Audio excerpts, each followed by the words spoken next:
Hello, ladies and gentlemen. Welcome to another episode of Beatdowns with the Boz. Today I have the green-black aggro deck that Brad Nelson played at the most recent Players' Championship. Brad did great with the deck, and he's known as just being one of these people who really has his finger on the pulse of Standard. This deck's really sweet. It's really powerful. It's quite fast. Kicks the curve off with a Gnarlwood Dryad, which is a pseudo wild Nacatl in a lot of situations. With the Delirium enabled, it is just a 3/3. Death Touch means that it can trade way up the curve.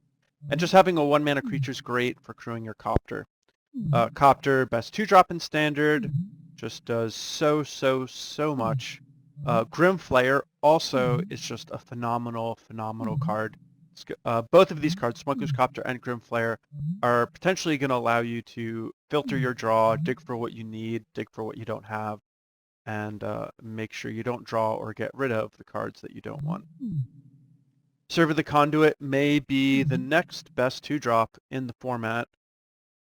The fact that it generates energy, it allows you to ramp up your curve without having an irrelevant body like Birds of Paradise. The random 2/2 is quite valuable here. 2/2 is big enough where it can trade with real creatures, especially when you're against like an aggro deck that's playing things like Veteran Motorist. Random 2/2 body is important for being able to crew Smuggler's Copter.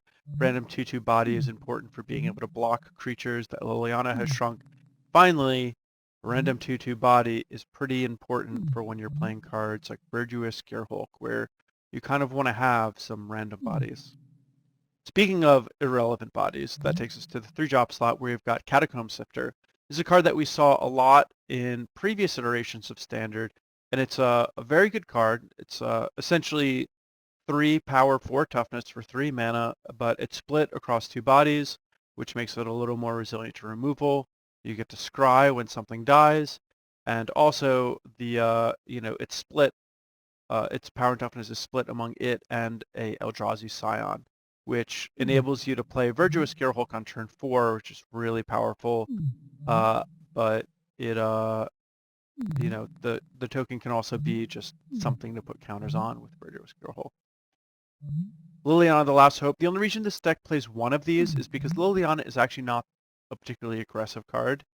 And if you're not playing a lot of removal, you can be kind of in a weird spot when you play her, because you can find yourself in a situation where you don't really want to attack because then your Liliana will be vulnerable, but like your deck is built to attack, so that makes things awkward. So I like the one Liliana in the main, one in the sideboard. There are matchups where it's very good, but Liliana, despite being such a good card, is not really this deck's plan A.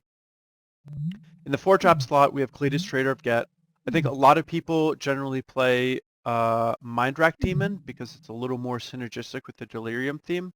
But I believe in this situation, Brad just wanted to hedge a little bit more in terms of being able to, let's say, win a race. Kalitas is going to do almost as much work as a Mindwrack Demon. Mindwrack Demon is a little bit more aggressive, but against a lot of the decks where you like really need to race them, Kalitas isn't going to be much worse than Mindwrack Demon, and there's some situations where Kalitas is going to be an all-star. So you sacrifice a small amount of your aggressive potential, but not much of it, and you gain a huge amount of defensive potential by having these Kalitases instead of Mindwrack Demon. And then to top it all off, we've got the big heavy hitter, Verdurous Gearhulk. This deck is not only really aggressive in terms of its efficiency, you're getting a lot of power and toughness for not a lot of mana, but some of that power toughness potentially has haste. If you have a creature on the board and you play a Verdurous Gearhulk and you can put all 4 counters on a creature that doesn't have Summoning Sickness and can attack that turn, that means that this is 5 mana for an 8/8, but half of its power and toughness has haste, which is really good. And when you're putting it on something that is lifelink or has trample, you kind of get extra value off that power and toughness. There is a little bit of a Delirium theme, so we've got our Traverse the Ulvenwalds to try to get a sorcery into the graveyard. I think it's going to be unlikely that we get to catch Traverse with Delirium, but it'll come up sometimes. Deadweight, really efficient removal spell and great for Delirium. And then we've also got Blossoming Defense, which is just a really efficient card and helps you win your Copter wars. Grim Flayer can just be ridiculous with Blossoming Defense. And you have some must-kill threats, like Kalitas, Smuggler's Copter, and Grim Flayer are all things that your opponent's going to need to kill ASAP. And having a Blossoming Defense to counter their 3-mana removal spell is going to be awesome. And then our one other removal spell is Grasp in Darkness. Just, really efficient, really good.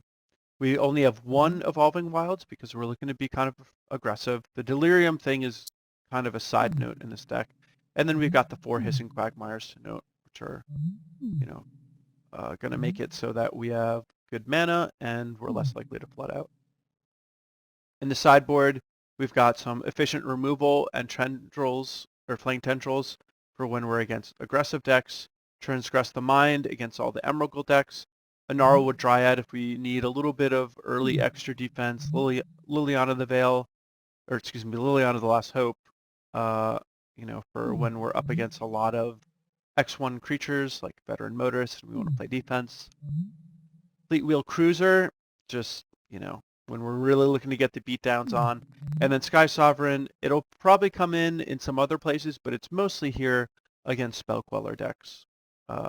Just being able to pop, those important 3 toughness creatures with a 5 mana spell is pretty important. So that's the deck. I'm pretty excited to be playing it. I feel like I haven't been able to play Aggro as much as I've really wanted in this format, or at least Aggro hasn't been as good as I want it to be. And I'm excited to see how this deck does. So with that, let's get on with the beatdowns.